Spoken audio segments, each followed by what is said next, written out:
네, 안녕하세요. 농구 좋아하는 럿볼입니다. 오늘 들려드릴 이야기도 꽤 흥미로운데요. 시간이 흐르면 흐를수록 편리함을 위해 문명이 발전하듯이 스포츠 또한 관중과 선수들의 편의를 위해 규칙이 합리적으로 변해왔었습니다. 하지만 그 과정 속에서 바뀐 규칙들 중에는 오늘날 기준으로선 이해하지 못할 것들이 꽤 있으며, 미국 농구 같은 경우엔 한때 10년 동안 덩크를 금지했던 적도 있었는데요. 그 이유는 바로 단 한 사람, 오늘의 주인공 카림 압둘자바라는 괴물 때문이었습니다. 그러나 뜻하지 않게 이 병맛 같은 규칙은 오히려 압둘이 필살기를 가지게 되는 계기가 되었고, 이때 그가 창조해낸 스카이 훅슛이란 기술은 대학 리그뿐만 아니라 NBA까지 초토화시키면서 당시 전세계 농구인들을 충격에 빠뜨렸습니다. 이번 영상에선 절대 막을 수 없다고 알려져 있는 이 슛은 도대체 무슨 원리이며, 어떻게 그가 이걸로 통산 득점 1위를 기록하고 모두가 우러러보는 레전드 반열에 오를 수 있었는지 지금부터 한번 이야기를 풀어보도록 하겠습니다. 여기는 뉴욕에서 흑인이 가장 많이 살고 있는 동네인 할렘가. 1947년 이곳에선 페르디난드 루이스 엘신더라는 이름의 한 아이가 태어났고, 그는 부모를 따라 카톨릭 교회와 여기서 운영하는 초등학교를 다니면서 모범생으로 잘 자라주고 있었습니다. 그러나 미국의 50년대는 인종차별 문제로 인권운동을 벌이는 흑인과 우월주의를 내세우는 백인 간의 갈등이 최고조로 심했던 시기였으며, 어린 시절의 루이스 엘신더 또한 이 인종차별에서 자유롭지 못했습니다.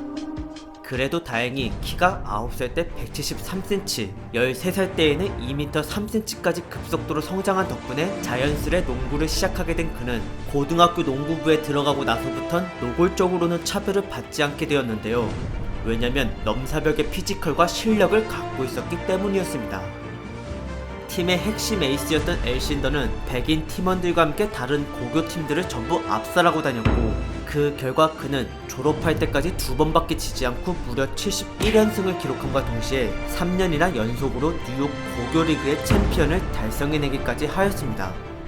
게다가 미국 최고의 유망주들만 뽑아서 경기를 뛰게 하는 대회에서도 우승을 엘신더가 3년 연속으로 차지하자 그는 전국에서 가장 유명한 스타가 되었는데요. 하지만 그렇게 촉망받는 스포츠 유망주임에도 불구하고 길에서뿐만 아니라 감독에게마저 가끔씩 니거라는 소리를 들었었기에 경기를 뛸 때마다 마음 한구석이 늘 불편했다고 합니다. 이 때문에 인권운동에 관심을 가져온 엘신더는 명문 UCLA 대학교의 역사학과로 입학을 하고 나서부터 인권에 대한 책들을 많이 읽기 시작했고, 여기서 그는 말콤 X라는 운동가의 자서전 덕분에 인종, 재산, 지위에 상관없이 무슬림은 모두 형제라는 이슬람교를 공부하기 시작했으며, 이는 훗날 엘신더의 이름이 바뀌는 계기가 되었습니다. 그러던 와중에 어느 날 전체대학 토너먼트에서 우승을 했던 선배팀과 1학년 신입생 팀과의 연습 경기가 한번 이루어진 적이 있었는데요. 아이러니하게도 이날 선배들은 31득점 21리바운드로 무쌍을 찍고 다녔던 엘신더 하나 때문에 1학년 팀에게 맥없이 패배하고 말았습니다. 그리고 1년 뒤 2학년이 된 엘신더는 당당히 학교 대표로 경기에 나설 수 있게 되었으며, 여기서도 압도적인 힘의 차이를 보여주면서 평균 29득점을 기록한 그는 전체 대학 토너먼트 우승까지 해내고야 말았습니다. 당시 무차별 덩크와 블락을 해대며 골밑을 지배했던 엘신더는 그 어떤 팀이 와도 막을 수 없었던 사기 유닛 그 자체였는데요. 이처럼 그는 생태계 교란종이나 마찬가지였기 때문에 대학 농구협회 측에선 엘신더가 첫 우승을 하자마자 갑자기 덩크 금지 룰을 만들어버렸습니다. 물론 100% 그 한 명 때문에 이 황당한 규칙이 만들어진 건 아니었습니다. 3점 슛이 없었던 그때 당시에는 득점 방식이 거의 골밑에서 많이 이루어졌는데, 여기서 키 큰 선수들이 덩크를 너무 막무가내로 하다보니 경기 중 골대가 자주 기울어지곤 했었고, 이를 불쾌하게 여긴 고위 관계자들이 덩크는 농구의 격을 떨어뜨린다는 식으로 협회에 어필을 했다고 합니다. 하지만 그런 조치에 굴복할 선수가 아니었던 엘신더는 곧바로 스카이 훅슛이란 걸 개발해 계속해서 대학 무대를 초토화시키고 다녔고, 그러면서 전체 90경기에서 88승을 거두어낸 그는 3학년과 4학년 때에도 전국대회에서 우승을 이루어냈으며, 여러 기관에서 주는 올해의 선수상까지 매년 빠짐없이 싹쓸이 해갔습니다. 그러나 도중에 왼쪽 눈을 다쳐 선수 인생의 위기를 맞은 적도 있었는데, 이는 훗날 엘신더가 고글을 끼고 경기를 하는 계기가 되었습니다. 어쨌든 졸업을 하자마자 드래프트에 뛰어드는 그는 당시 경쟁 중이었던 두 개의 프로리그 NBA와 ABA의 뜨거운 관심을 받고 있었는데요. 여기서 1순위로 자신을 지명했던 NBA의 미러키 벅스를 선택한 엘신더는 첫 시즌을 맞이하자마자 상대 베테랑들을 짓누르고 다녔고, 그렇게 시작 3연승을 거두면서 의기양양해진 그는 어느 날 무려 11점 차로 대패하고 말았습니다. 뭐요? 바로 전설의 괴수 윌트 체인벌린에게 말이죠. 60년대 초 NBA에서는 평균 40득점 가까이 내면서 7년 연속으로 득점왕을 전부 다 가져가고 30살부터는 리바운드왕을 모두 독식 중이었던 한 거인이 있었습니다. 힘과 스피드에서 이미 인간의 경지를 초월했던 그는 한 경기에 100득점을 낸 적도 있으며 이 무자비한 기록은 오늘날까지 깨지질 않고 있는데요. 그만큼 윌트 체인벌린은 NBA 선수들에게 악몽 같은 존재였고, 그와 처음으로 맞붙은 엘신더 또한 모든 기록에서 굴욕을 맛보고 말았습니다. 처음으로 경험한 쓰라린 패배였지만 이내 다시 정신을 차린 엘신더는 그 이후로 진지하게 경기에 임했으며, 그 결과 그는 정규 시즌 동안 평균 28.8득점을 내며 신인왕을 차지해내고 팀을 창단 최초로 플레이오프에 진출시켰습니다.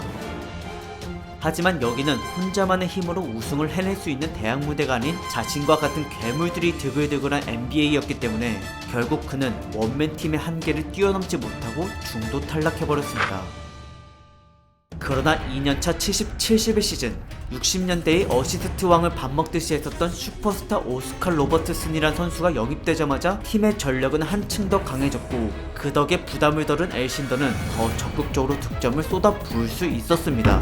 게다가 때마침 1년 전에 자신을 굴복시켰던 체인벌린은 심각한 무릎 부상으로 기량이 크게 떨어진 상태였으며, 그 덕에 힘과 리바운드는 밀리긴 했어도 공격에서만큼 해볼만 했던 엘신더는 체인벌린과 붙은 5번의 경기에서 4번을 승리하였습니다.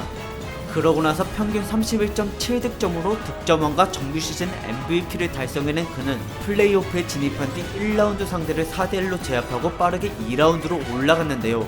그런데 하필 또 체인벌린의 LA 레이커스를 만나는 바람에 정말 쉽지 않은 싸움을 하게 되었습니다.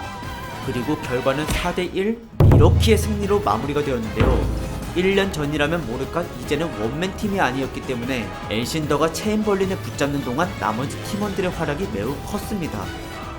그렇게 큰 고비를 넘기고 3라운드 결승전에 도착한 엘신더에게 이제는 그 어떤 두려움도 없었으며, 이대로 그는 마지막 볼티모어 블레츠를 4대0으로 무너뜨리고 커리어 첫 우승을 차지해냈습니다. 불과 데뷔 2년 만에 MVP와 득점왕, 그리고 우승까지 해내면서 NBA 넘버1의 자리에 오른 엘신더는 곧바로 이슬람교로 개종을 함과 동시에 고귀하고 강력한 하인을 의미하는 카림 압둘자바라는 이름으로 살아가기를 결심하였습니다. 3년차 71-72 시즌이 시작되었고, 압둘자바는 그 어느 때보다도 자신감이 넘쳤습니다. 골 밑에서의 높이 싸움은 더 이상 그를 이길 선수가 거의 없었으며, 특히나 압둘만 가능했던 기술 스카이 훅슛은 역사상 그 어떤 무엇을 갖다 붙여도 견줄 수 없는 강력한 무기였습니다. 손을 바깥에서 수직이 아닌 대각선으로 길게 뻗어서 던지는 이 훅슛은 높은 타점에서 쏘는 것뿐만 아니라 상대의 손이 닿을 수 있는 범위를 이미 벗어났기 때문에 블락이 사실상 불가능했습니다. 그리고 만약 간신히 쳐냈다 하더라도 이는 대부분 공이 포물선을 그리며 날아오는 도중 최고점에서 내려올 때 건드린 것이기에 규칙상 득점으로 인정되었습니다. 게다가 일반적으로 이러한 슛은 투척하는 수준이라서 정확도가 낮아야 되지만, 압둘의 손끝 감각은 극도로 단련되어 있어서 아무리 멀고 견제가 심하다 하더라도 2번 중 1번은 꼭 성공시켰습니다. 그래도 어떻게 해서든 막아보고자 상대팀은 2-3명씩 압둘을 압박하기도 했었는데요. 애석하게도 그는 패싱 능력까지 좋았기 때문에 수비수들의 필사적인 노력은 매번 허사가 되었습니다. 추가로 센터임에도 불구하고 자유투까지 성공률이 좋은 편이어서 과감하게 파울을 걸기도 애매했습니다.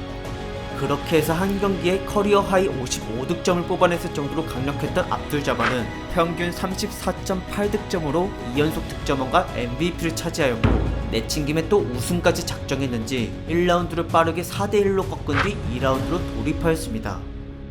그러나 하필 마주하게 된 상대가 다름 아닌 또 윌트 체인벌린이었는데요. 사실 이번 정규 시즌은 그에게 5번 중 4번을 패배하는 바람에 압둘 입장에선 부담감이 클 수밖에 없었습니다. 하지만 아무리 체인벌린이라 할지라도 이제 그는 무릎이 많이 녹슬어버린 35살의 노장에 불과했고, 반면에 압둘은 이미 물이 오를 대로 올랐기 때문에 1차전부터 무자비하게 33득점을 퍼붓고 체인벌린을 무너뜨렸습니다. 게다가 그것도 모자라서 2차전은 40득점이나 뽑아냈는데요. 하지만 그 경기는 안타깝게도 1점 차로 패배했고, 그 이후부터는 계속 힘싸움에서 체인벌린에게 밀리는 바람에 리바운드를 비롯한 골밑 싸움에서 100% 실력을 못 폈던 압둘은 결국 4대2로 탈락하고 말았습니다. 아무리 병들고 늙었더라도 확실히 체인벌린은 인간의 범주를 넘은 고대 병기였으며, 최고의 전성기인 압둘을 짓밟고 올라간 그는 기어코 우승컵까지 잡아내고 말았습니다. 체인벌린에게 패배해 속이 쓰라렸지만 그래도 압둘은 여전히 강했으며, 체인벌린이 은퇴한 이후인 73-74 시즌부터는 명실상부 센터 1인자가 되었습니다. 그로부터 2년 동안은 MVP를 한 번 더 했을 뿐만 아니라 블락왕까지 차지하였는데, 그럼에도 불구하고 미러키 벅스는 계속 플레이오프에서 탈락을 당했고 결국엔 2조차도 진입을 못하는 하위권 팀으로 전락해버리고야 말았습니다. 그러자 압둘은 대도시에서 새로운 커리어를 시작하고자 트레이드를 요청하였는데요. 이제까지 팀에게 우승을 선물해주고 매사 최선을 다해줬던 그의 공헌에 부응하기로 한 미러키는 원하던 대로 트레이드를 LA 레이커스와 성사시켜 주었습니다. 체인벌린이 떠난 레이커스는 당시 플레이오프도 진입하지 못했던 약팀이었기 때문에 팬들은 압둘 자바에게 매우 큰 기대를 걸고 있었고, 이에 부응을 해야만 했던 그는 곧바로 경기장에 나가 홀로 무쌍을 찍으며 팀을 이끌어 나갔습니다. 그 결과 압둘은 잔부상 하나 없이 82경기를 모두 뛰며 평균 27.7득점과 리바운드 왕, 그리고 블락왕, 심지어 생애 4번째 MVP까지 수상하는 쾌거를 이루어냈는데요. 하지만 이렇게까지 자신의 클래스 입증을 성공적으로 마쳤는데도 아이러니하게 팀의 승률은 50% 아래였고 당연히 플레이오프에조차 끼질 못했습니다. 그래도 다행히 그 다음 시즌부터는 감독의 교체와 팀 구성원이 다소 바뀌면서 전력이 좋아졌고, 그러자마자 순식간에 레이커스를 서부 1등으로 올려놓은 압둘은 또 MVP를 받았는데요. 그러나 이렇게 훌륭한 선수를 보유하고 있었음에도 레이커스는 매년 플레이오프 때마다 탈락의 고배를 마시고 말았습니다. 그렇게 계속된 실패와 뜻하지 않은 부상을 겪으며 점점 늙어가고 있었던 압둘 자바는 당연하게도 기량까지 조금씩 떨어지고 있었는데요. 4년 동안 레이커스 팬들에게 많은 기대를 받아왔지만 정작 우승은 한 번도 선물해주지 못하고 결국 32살이 되어버린 그는 또다시 무거운 마음으로 79-80 시즌을 맞이하게 되었습니다. 하지만 이때 새로운 구세주가 등장하면서 압둘의 커리어가 빛을 발하게 되는데,